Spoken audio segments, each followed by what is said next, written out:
Hello and welcome to a very special episode of the FUT Weekly podcast.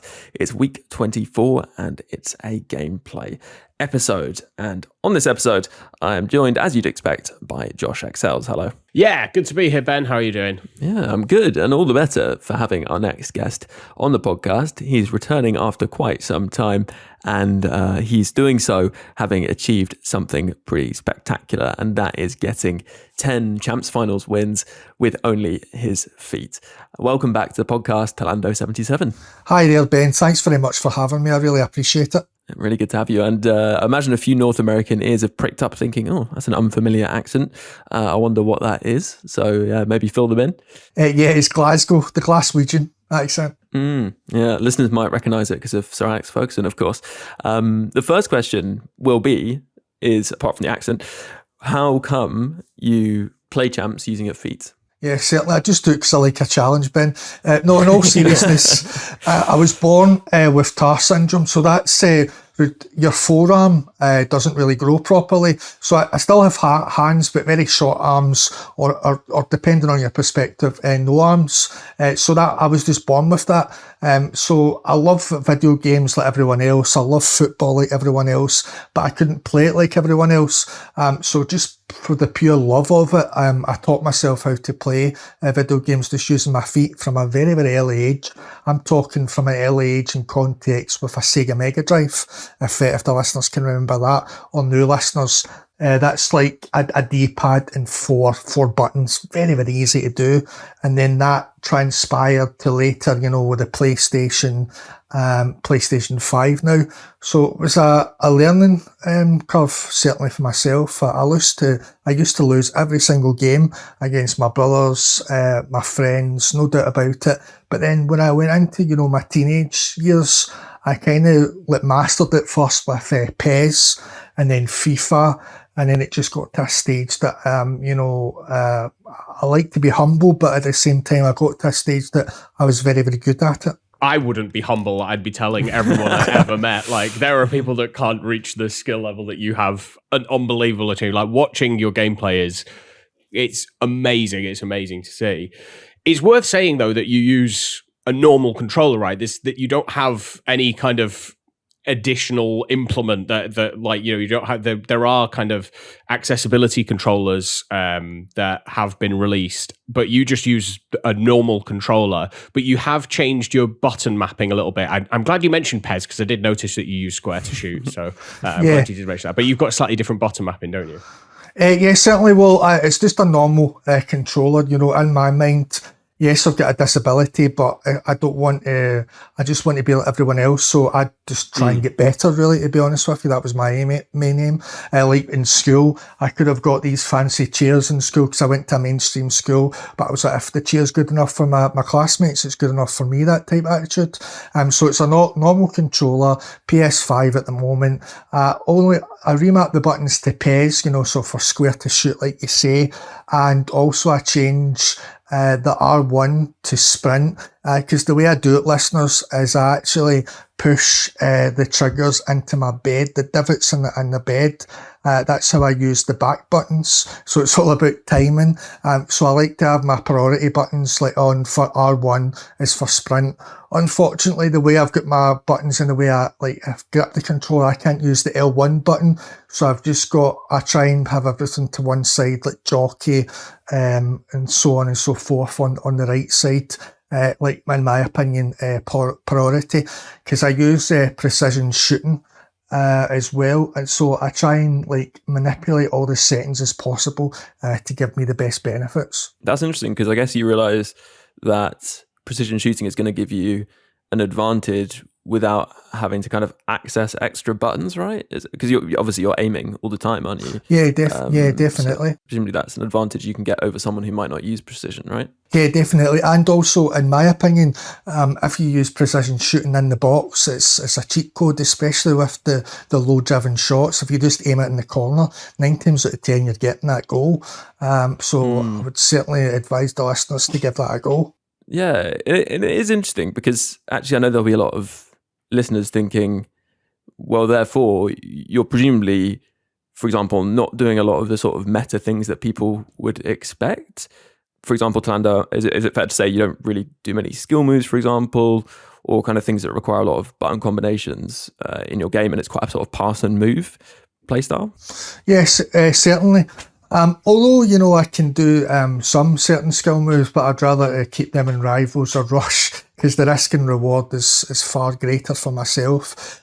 So really, it is the pass and move really that I'm more interested, especially in champs, and just learning the patterns of play. And this year it's particularly challenging at the start, getting to know the AI movements with the new 𝘵𝑐𝗰𝗀𝘀 and so on and so forth. So it's really just about the passing patterns. Like, for example, if you put inside forward on attack, even if you're doing counter, it's going to take at least 3 seconds for that inside forward to find the space to go in. So you would do simply pass, CDM, cam, CDM, and then instead of using the cam, use the CDM, because that corridor is usually open for that just straight pass to the inside forward. Then the defender think you're going to cut in for the finesse, like everyone does, but not myself. And then you just simply glide by the defender because he's already stopped to try and cover the finesse, and then it's just a simple shot. And also with the shot, I find it particularly useful if my player has the playstyle 𝘵𝑚, so it's going to do a 𝘵𝑚 shot like automatically. I don't need to press any other buttons for that, like the new 𝘭𝘪𝘬𝘦. I picked the winger version. He's got 𝘵𝑚, so that's just perfect for me in that, in that corridor, just on the right hand side of the box. If I simply move my analog stick to just line up the 𝘵𝑚, and instead of pressing all the different buttons for it, because the guy has the playstyle, then it's just going to sail in the back of the net using the 𝘵𝑚. So if you like, it's like Barcelona. I'm 35 now, so I grew up with the 𝘃𝗃𝗃 of Barcelona, but not just Pep Guardiola, Frank Rijkaard as well. Ronaldinho is one of my favourite players ever, and he was backed up by, in my personal opinion, the best midfield ever, in Iniesta and Xavi. So I just try to basically replicate that style of play. Yeah, like that. It's interesting, isn't it? Because I think passing, when people talk about the meta in the game, it's very often, the first time chip through balls over the top, and it's got to be super precise at the right moment, or as you were saying, the 𝘵𝑚. And naturally, when you start playing, it's kind of like, it's very different. But it's like when you're trying to force assists through an Evo player, and you start playing the game really differently to how you would usually play. And suddenly you start noticing like there are certain patterns of play that open space up in ways that you wouldn't normally expect. And very often when we do our episodes where we kind of review people's gameplay, there's a pattern that people get set in. And I think there's also a tendency for people to defend against a certain pattern that they're expecting, or against a style that they're expecting. And it does feel like this year, I think the videos you've posted are a few months old, but you can just tell even in a few of the goals that your opponent's kind of not used to defending against that like quick passing style. And I suppose like leading from that, did you...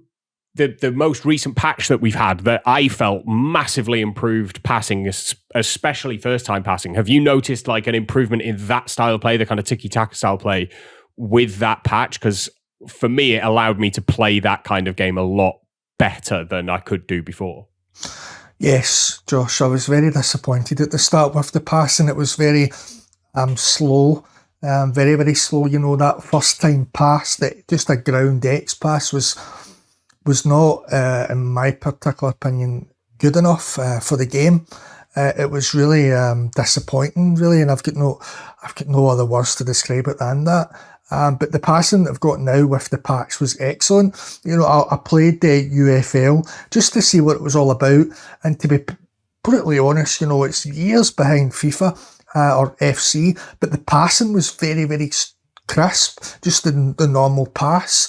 And now I think that's replicated, but much better in FC 25. As I said, UFL is years and years behind. So I'm glad that 𝘵ci, finally, decided, right, okay, this isn't good enough for our player base. Can we change it? Yes. Right, okay, let's do it. And the feedback just showed that how it's been fantastic. So yes, the first couple of months were a real challenge for myself, but I'm glad now that it's changed for the better. Yeah, it's a really good point. And also, I guess you definitely, in terms of, you made the point about, I guess, shooting using precision, but also I noticed, right, you do like to play passes around the box particularly. Is that something you'd say is part of your game? Yeah, certainly, CDM cam, and then inside forward, or striker to cam, and then quickly. Because what Josh was talking about, that people have this way of defending, what they're used to. A lot of people don't expect you, when you pass to the striker, they don't expect a quick pass back to the cam, then back to the striker. And then if your striker's got first touch play style plus, even better. And I'm a big believer in your first touch needs to be away from the opponent or into space. I'm a big believer that to be good at this game, you have to master right stick switching and be very conscious of your first touch, because it's make or break, in my opinion. Yeah, it's interesting actually. You mentioned that you don't use the L1 button or the LB button on Xbox. I guess that means your player switching is all on the right stick? Yeah, that's correct. And I use something that not a lot of players use, Ben, which is ball relative for the switching. I prefer that, and I think it's 10 times better. And in my opinion, I don't understand why you wouldn't, where you want your switch to go to the person with the ball. You don't want it to go to the left cam that hasn't got the ball. You always want to focus on who get the ball. But also, there was a lot of talk in the 𝘵ci community that you put your sensitivity 0 and you'll be brilliant at switching, no problem at all. I've got a problem with that, and I'll tell you why. If you're the CDM and your opponent's the cam, then because it's sensitivity 0, you only need to switch. You'll be able to switch between 2 players rapid, and that will be the CDM and the centre back. But what if that cam is triggering a run for the left winger, so to speak, and then you want to track that run? With the way the 0 sensitivity works is that you'll only be able to do CDM and centre back. You won't be able to go to your right back. So I prefer it between 5 and 7, and then that gives me the beauty of both worlds, that I can quickly move to the right back to trigger that run.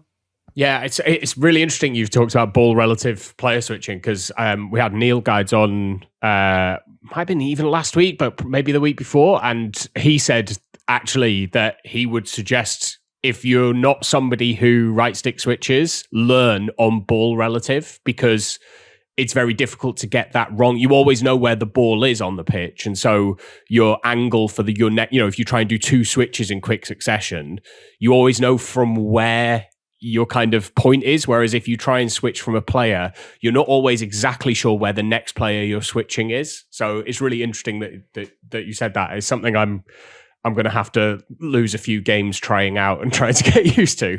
But I wonder if the learning curve will be fairly short on that. Yeah, it's funny actually you say that, because recently I was recommending people use a lower sensitivity, or, near 0, if you're going to be using player relative. But actually, if you're using ball relative, I think higher sensitivity is quite good. The thing about ball relative is that obviously you're not really going to be switching between players. You're kind of just flicking off the ball in the direction you want to change. So when you're doing player relative, you can flick between players, and that means lower sensitivity. It's kind of fine. You just might have to switch twice. It's like flick the right stick twice to get to the player you want to get to. And for a lot of people, that is fine if that's what they're used to, because actually it just means the player you're getting is more consistent, which I think is a big problem with player switching, people not knowing who they're going to be selecting. But ball relative, as you say, I think is better in that regard. So yeah, that's pretty interesting. You mentioned, jockey being important as we're talking about defensive things. In terms of the buttons you use defensively, is it really primarily the jockey and I guess sprint jockey that you're using? I do use the jockey and the sprint jockey, but I must admit I use second man press a lot. in my opinion, the way I play and the way I've taught myself, the wing, where, probably 90% of the player base is scared of, that's the safe area, in my opinion. You want the players out in the wing, because all you would have to do is just second man press with your right back and then automatically cut the passing line, whether you're centre back or you bring your CDM in, and that becomes apparent, with my right to stick switching, that I can do that with ease. So I do jockey as well, and of course, because I know listeners, you would find this hard to imagine, that I use the triggers and I just push them into my bed. So I need to time the jockey and everything to absolute perfection. If I'm like a second too late, then it's all over. So I prefer to use second man press and then cut the passing lanes manually. And my anticipation is very, very good, because the way I like to think, when I'm attacking, I like to think 3 moves ahead. But I like to, in my own mind, with the opponent, their 3 moves, what 3 moves are they going to make, and what 3 moves am I going to make, and then just anticipate it. Because I used to play a lot of chess, and I feel that comes in, of play, anticipation, see what you're, all right, okay, you can see in the chessboard, if he goes that way, I can do that, and so on and so forth. So it's just, all about timing and execute it perfectly, and using second man press, and have in your mind what area of the pitch is your safe area, if that makes sense. Yeah, that chess analogy is an interesting one, actually. Maybe we'll talk about that a little more right after this break.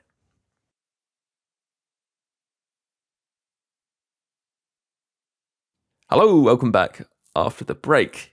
We're back with Tolando talking about him getting his 10 champs wins using only his feet. And the point about chess made, I think, is quite an interesting one, because obviously that's kind of all in the mind. It's not about technique. And I think people can get quite caught up, Josh, in thinking about mechanics and, the sorts of technical aspects, I guess, of the game, learning new things to implement, when perhaps that is actually often a distraction. Yeah, and it's interesting that kind of idea of reading your opponent, learning from your opponent, and then trying to use what you've learned to predict what your opponent's going to do. It's something you see a lot in higher levels of the game with really good players, and that. In fact, I think this was also something we maybe mentioned last week about every third attack do something different, just to try and throw your opponent off. And loads of people don't do that. If the players you come up against who are just looking for the trivela or finesse from distance. They're not trying to get in the box at all. And so once you know that, you can start defending in that way, and it becomes very difficult for them to do that. I totally agree about the wings is your safe space. Like, you can cover off so much easier on the wings, because you essentially have an extra defender, which is the touch line. Like, if the ball goes out of play, you get the ball. So you can start using that as something to box a player in more. And is where I think second man press defensively works really well, where you can send the fullback who's closest and try and mark a passing lane. So, there are really simple things about trying to predict your opponent, or trying to just make your opponent do something rather than like making the decision for them.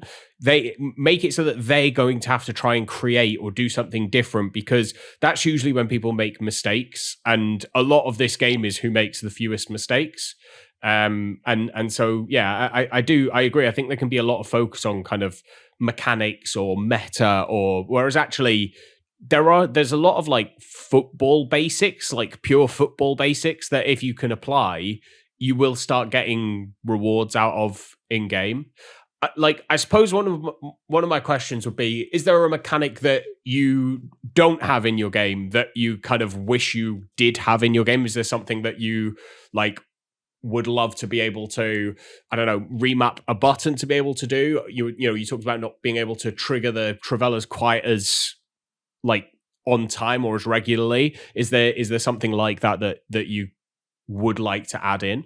I would love to be able to, hold L1 and do the lofty through pass. When sometimes, not sometimes, but when I stream, I always like to comment on the opponent, because self-consciously I want my audience to know that I'm aware of all these things, but unfortunately I just can't do it. But I would say, right, my opponent is going to do the lofty through pass, my opponent's going to do this, my opponent's going to do the finesse move. So they understand that, yes, I understand what to do, but unfortunately I can't do it.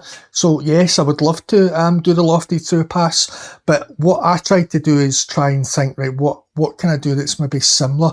And similar is the double X pass, Josh, or the double triangle pass. Yeah. I like to have that in my armoury. And also with the 𝘵𝘃𝗃𝗀, there's different things I can use. Like I use my striker on poacher, so I'll go to the left wing, I'll cut in, like my opponent thinks I'm going to do the finesse. Now whatever I do in the game, because he's on poacher, my central striker, is just going to run offside 110%. It's just always going to happen. So I'm going to use that to my advantage and just simply half a bar of power with the cross, and it just dinks the ball over the defence. And then if you time it perfectly, that player is not offside, and boom, it's a goal. So there's certain things that I try and compensate for it, but without a shadow of a doubt, I would love to do a lofty through pass instead of trying to get my through pass through a corridor of players or the double X or the triangle, without a shadow of a doubt, yeah. Yeah, on that note then, it's interesting because you're playing, I guess, inevitably in a way that isn't very meta, because you're not using some of those meta techniques that a lot of people would use. And I think to many listeners, that would be quite appealing because maybe they don't want to be doing those sorts of things, but they still want to get results. So we've talked about sort of thinking ahead, which is, I guess, an obvious thing, or not obvious necessarily, but that is like a very clear thing that you can do, which will help you improve.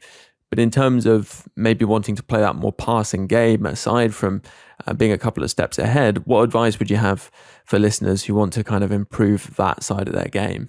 I'd start off with a question. If I'm being honest with you, the question would be, what do you use to pass? So for example, if you use just X ground passes, then I would use short passing. If you use a driven pass with an X pass, I would just use balanced. If you do a lot of through ball passes, counter, because the way the mechanics are, there's a lot of people that say, if my player's on counter, they just run away from me and I can't pass. It's because you're using the X ground pass. The way the mechanics are built around this game is when the player is running, and if you do the triangle pass, it's just going to go straight to them. And especially if you're calm to left inside forward and they're running, if you do just a normal a ground through pass diagonally, it's going to go to them because of the way the mechanics are going to be.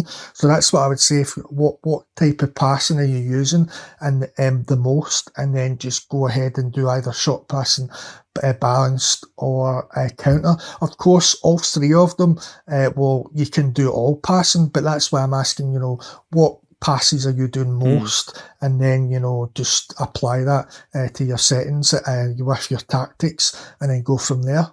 And actually that brings us on to the tactics you're using. You've stressed, I guess, how important you knowing the patterns of play are. So I guess your tactics are very important, or having a tactic that suits your style of play, as you've said, is very important. What are your tactics, if you don't mind kind of running through them? Yes, certainly. Well, listeners, you have to give me a break because I play the 4-2-1-3, which is frowned upon in the 𝘵ci community. But, my day, we played Pro Ev. No one batted an eyelid what formation you did. So it's really, it's very, very interesting for me that people have this view on what tactics you play and so on and so forth. However, it's 4-2-1-3, but I play slightly different. I have the right winger on wide playmaker. I have the left winger on inside forward attack. I have the striker on poacher. Sometimes support, just depending on how the opponent is. So if they pass a lot in the back, then I'll have support, so it automatically presses them. I have the cam on shadow striker. I have the two, depending on, again, how my opponent is. I'm very, very tactical driven. I can use 5 formations in one game. The left CDM is build up, but if my opponent is really good and give me problems central, I'll have holding, but I'll never change the right CDM in holding. I have the left fullback on fullback balanced. Don't touch your centre backs, please God, don't.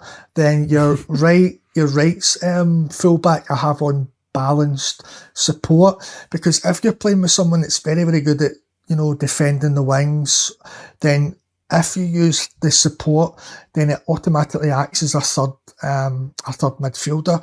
So therefore, if you pass the initial press and then your opponent's got a question, would they just press you straight away, or would he hold back with his fullback? If he presses you with his fullback, he's going to press your fullback, and then your right wing is free. Then what happens? It's a domino effect. Then he's going to press you with his left centre back, and then of course your shadow striker is just making that run, and then it's just a quick pass to your striker, boom, goal.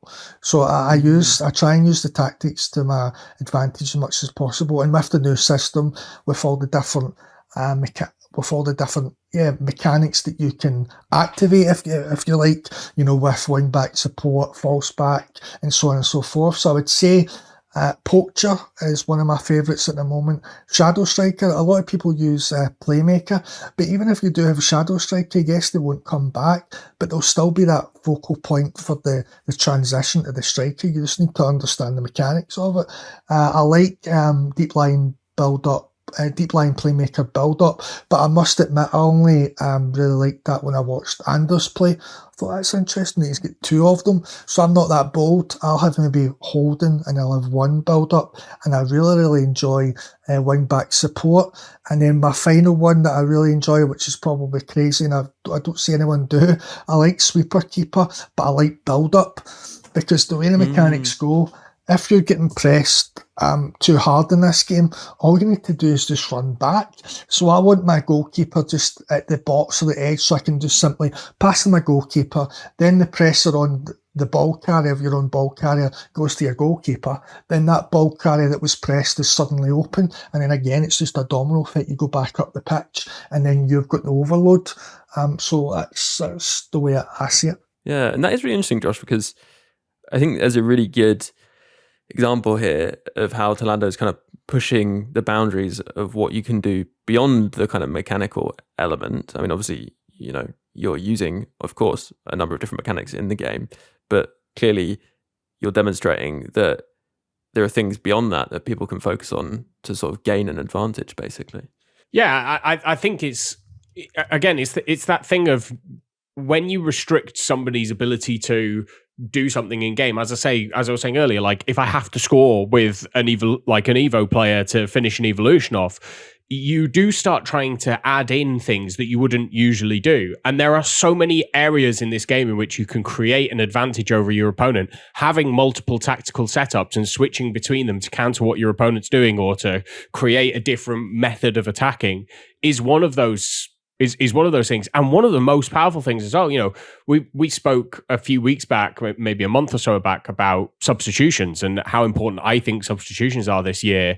I don't think that the stamina bar correctly shows, not that it doesn't correctly show, but I think it can be misleading in how affected your players are by stamina when you get to the 70th, 80th minute of a game. And those fresh players coming on make a massive difference. And we saw loads of comments in the Discord. I've got a few tweets saying, like, subs have changed my game. Like, I told Nep about it, and he was like, I can't believe how many games I'm turning round because I've brought a bunch of subs on. There are so many things outside of what the perceived meta is that can give you an advantage, can allow you to play, and usually represent real football a bit more than whatever the broken thing is. I think people kind of tend to drift towards a broken, quote unquote, broken mechanic because it doesn't look like football, it doesn't feel like football, and so therefore it feels almost like you're cheating a little bit, and so I need to use that to my advantage rather than just, as I was saying earlier, like basic kind of football intelligence, really, in terms of how you're playing. How do I counter this?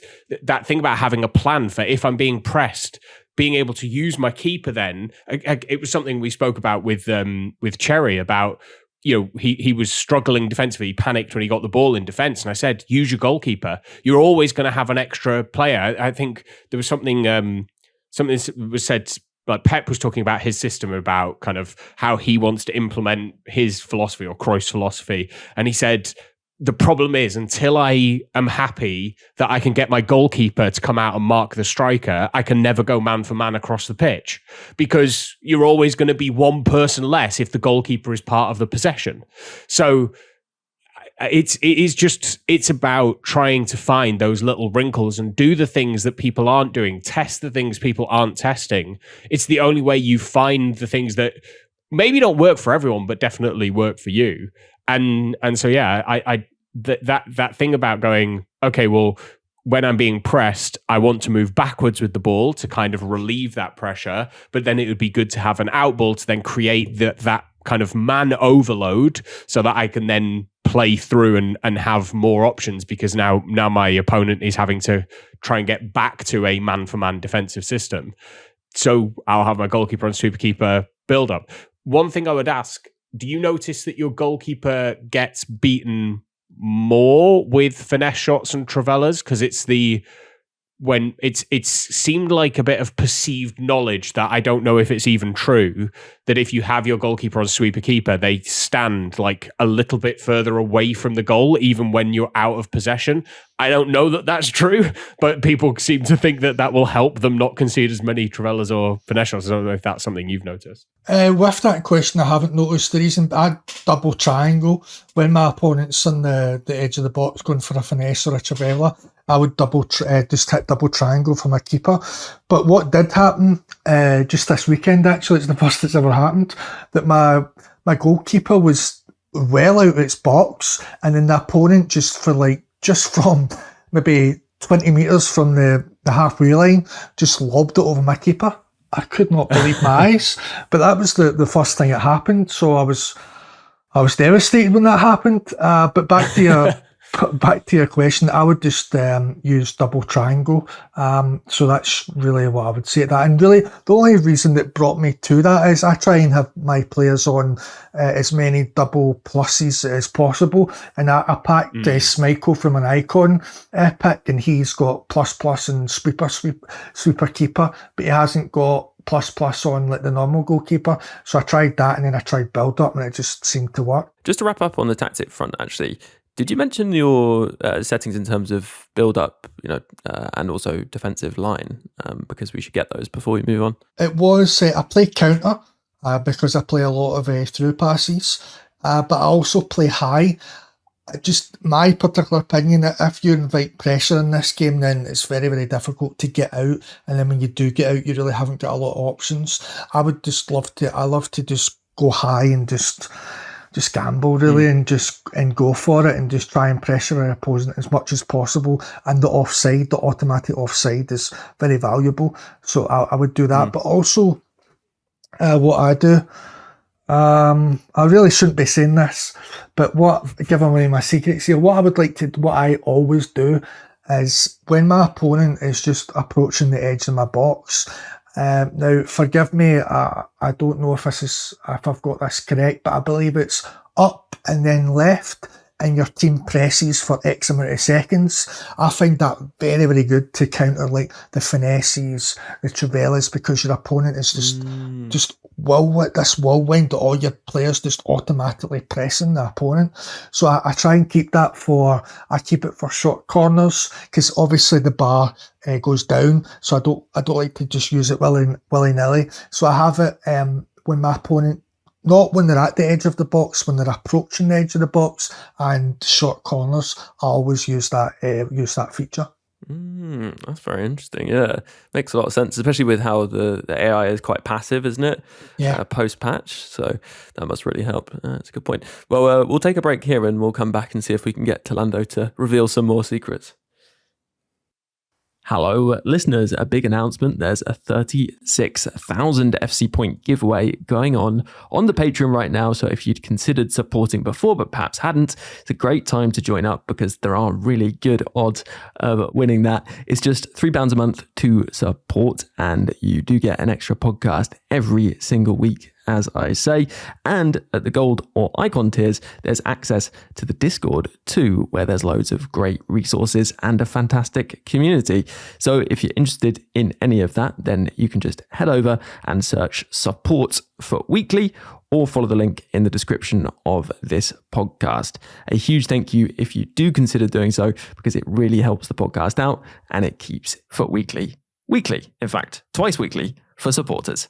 Right, let's jump back into this week's podcast. Hello, welcome back after the break. So I noticed when we were talking about the tactical side of the game, adjustments you make, you were saying that you change your tactics quite a lot. And it's something that I do as well, perhaps less so with 𝘵ciQ because it's a little bit more awkward to change your tactics because of the set roles. But I was interested to know, what might you kind of spot that an opponent is doing, or maybe an opponent is kind of forcing you to do, perhaps, that would encourage you or mean that you wanted to change your tactics in the match? Well, it just goes down to two things, really. One, is my opponent really good? And second, what's the score? Say we'll talk about from a winning position, and then we'll move on to a losing position. So winning position, I would have the 4-2-1-3, but what I would do is I would change it to 4-2-3-1 wide. I would have, even though what I said about the high and don't invite pressure, I still feel that from the 70th minute onwards, it's maybe wise to do that. So in some ways the listeners are probably thinking, am I contradicting myself here? But 4-2-3-1 wide, but I would still keep striker poacher for the out ball. I would have him support just again for the out ball. Depending on my opponent, if he's attacking with two wing backs really aggressively, I'll change it to advanced forward support, so he runs from deep to either side. I'll have my CDMs holding, but I would change one to ball winning, and then I would have my fullbacks defend, and I would just have my keeper sweeper keeper, and I would just try and 𝘭𝘪𝘬𝘦 it as much as possible. But also I would still use the trick that I said before with the AI, with the team press. So even though I'm balanced, I'm still trying to win that ball back. So that's what I would do in a winning scenario. Say I was drawing the game, I would wait till maybe the 60th minute, see what's going down. If I'm still struggling to break them down, is it centrally or is it wide? So if it's wide, I'll change. Say I can't get through on the right side, I'll change the left back to wing back support. I might even do two wing back support, so the full backs are drawn towards them to press them down. Then my wingers will be free. I could do that. Possibly I could change to a 4-2-2-2, and again, like you touched on, it's very difficult this year, Ben, with all the roles.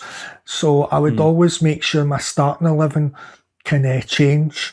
So when I said so the new Maradona, I picked the winger so he can play out wide. Cam, my team of the year Kuhn can play striker or right winger.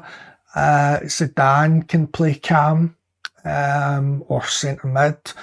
Then if that isn't working, I would just press high, and I would just scrap the CDMs, and I would do a 4-4-1-1. If I'm a losing position, I would just go for it. I'm always with 𝘵, even from 𝘵's days, I like to build up with a 1 striker, so I'd probably do 4-4-1-1, and then let's say it's 2 or 3-0, I would keep with the 4-2-1-3, but I would change the CDM, if I haven't got it already, to DLP build up. I would have the CDM on centre half, so he drops in with the two centre backs, and I would change the full backs to two attacking wing backs, and then I would have my Cam on playmaker, and then I would have the 2 inside forwards on attack. So when the ball goes to the playmaker, he's got so many so many options. He's got so many options left and right, and then you can overload the opponent's defence. So I would do that, but it all stems from the 2 questions that I asked myself. So, in terms of your as you're switching between the different tactics, obviously you said you went for the winger Maradona, and for me, like, the biggest difference between them was the playstyle pluses. Is there a particular playstyle that you like would hold above the rest of them, both offensively and defensively? And is there a particular player you've used this year that is your favorite player to use? You mentioned your Team of the Year 𝘬𝘂, who I presume is the Evo, because I missed him getting in the Team of the Year. Otherwise, maybe next year if he continues the current form. He definitely missed it.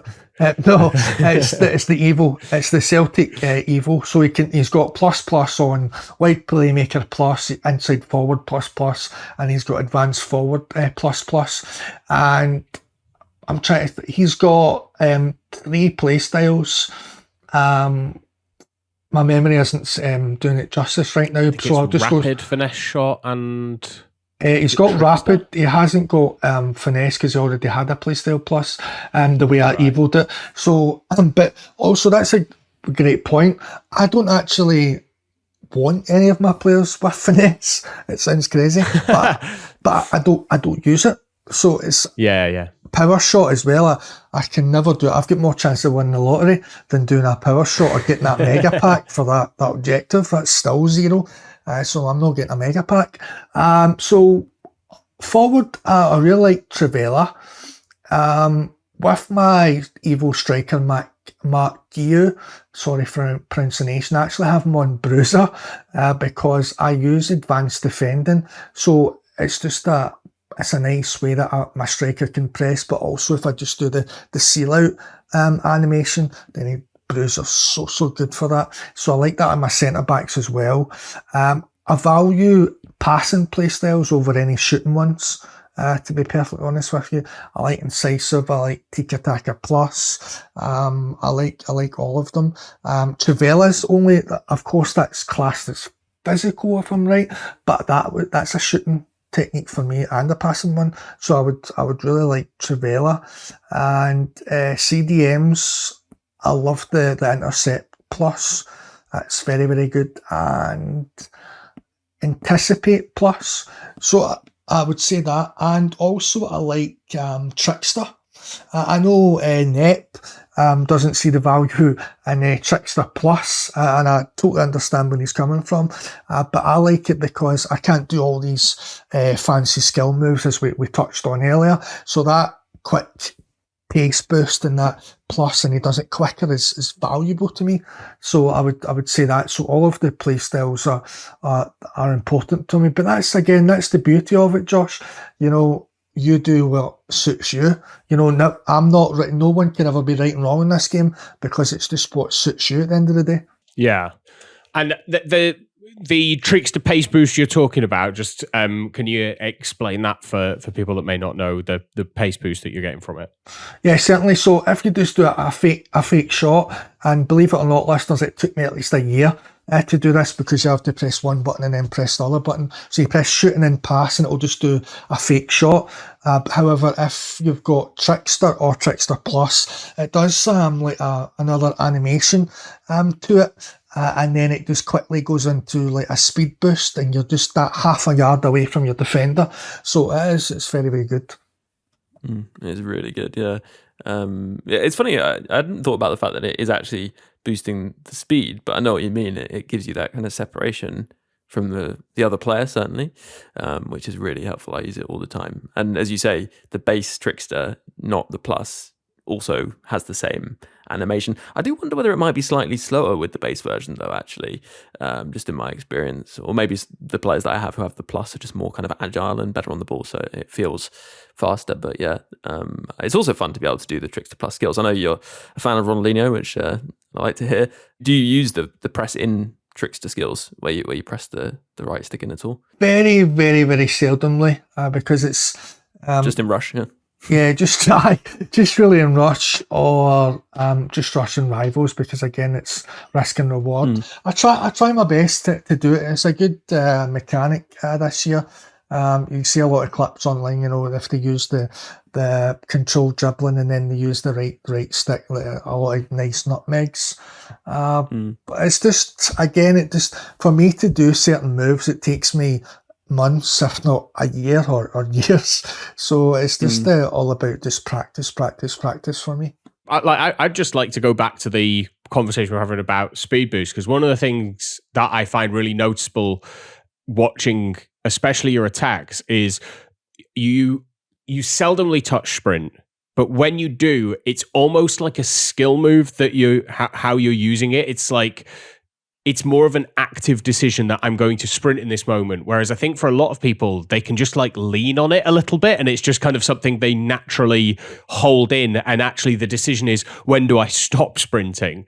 So it's like, is it something where, is that something that you've just learned over time, or is it something that you've consciously gone, okay, let me sprint at the right moment? There's a goal that you score where you've been passing it around the edge of the box, and then it's like you tap sprint to get that one burst of pace past the defender and you get the shot away.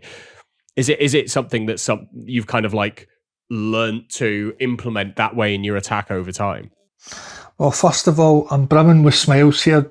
I'm very, very delighted that you've noticed that and you've asked me that. So thank you very much. Because back in my younger days, I couldn't use sprint at all. So I was always just the average player, but the average mechanic of just basically just walking up and down. So then I taught myself with the sprint button, and then I understood the mechanics that the more you push down and sprint, the harder it is, and you're going to lose possession of the ball. So you get more control with not pressing sprint.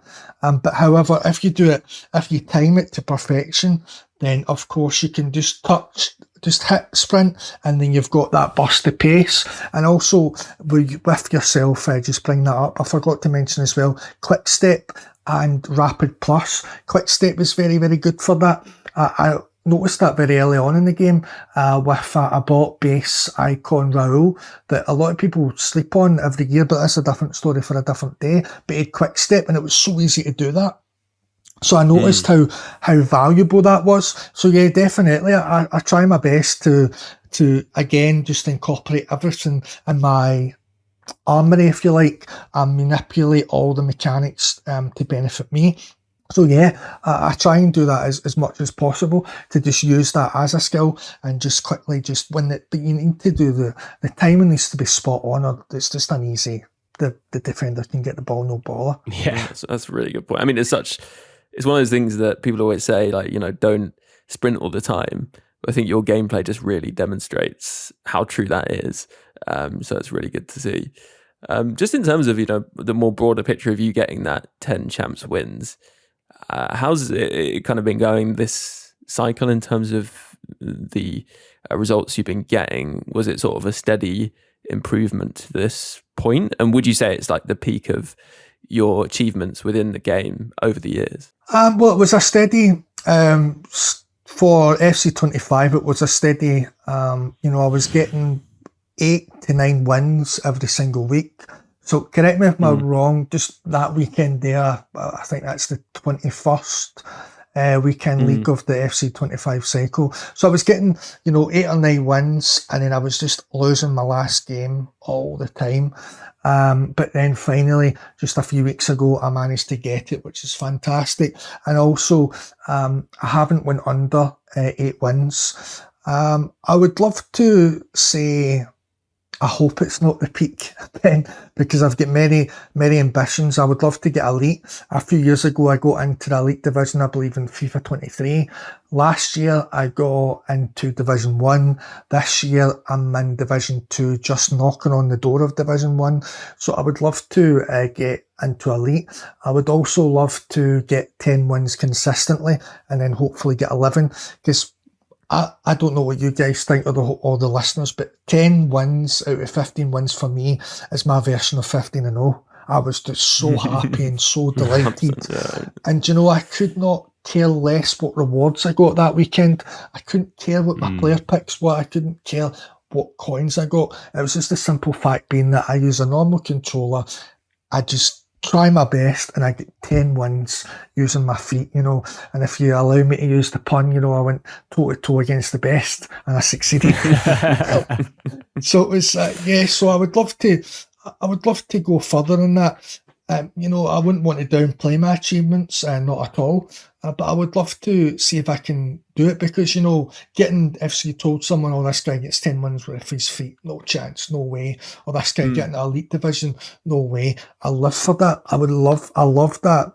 The best comment I've ever had is there's someone playing for him at the side of the screen. That's brilliant. They don't believe it. They don't believe it. So I love that. I thrive on that. So I hope to achieve many, many things with it. Yeah, and clearly you've demonstrated throughout your time on this planet that you can overcome obstacles put in your way and have achieved presumably a lot of things that you'd be very pleased with. Would you say that this specifically is actually up there amongst the things that you have managed to do? Well, yes, certainly. I'm conscious of how ambitious I am and the way I speak about it, that sometimes I might downplay the fact that I just what I do, but it's up there. Definitely, again, going back to what I touched on earlier, I try and be as most humble as possible. You need humility in life. But, I could say, am I the best at 𝘵𝗱𝗀𝗰𝘀𝘀 with my feet? Probably. But I would like to try and bridge the gap between disabilities and things like that, and try and compete better and be the best version of myself. But yeah, without a shadow of a doubt, from a young age, Ben, of maybe like 5 or 6, when I used to lose every single game, to the fact now that my brother or friends cannot beat me. So I've got 2 high levels playing this game. So I would certainly say it's one of them without a doubt. Yeah, definitely.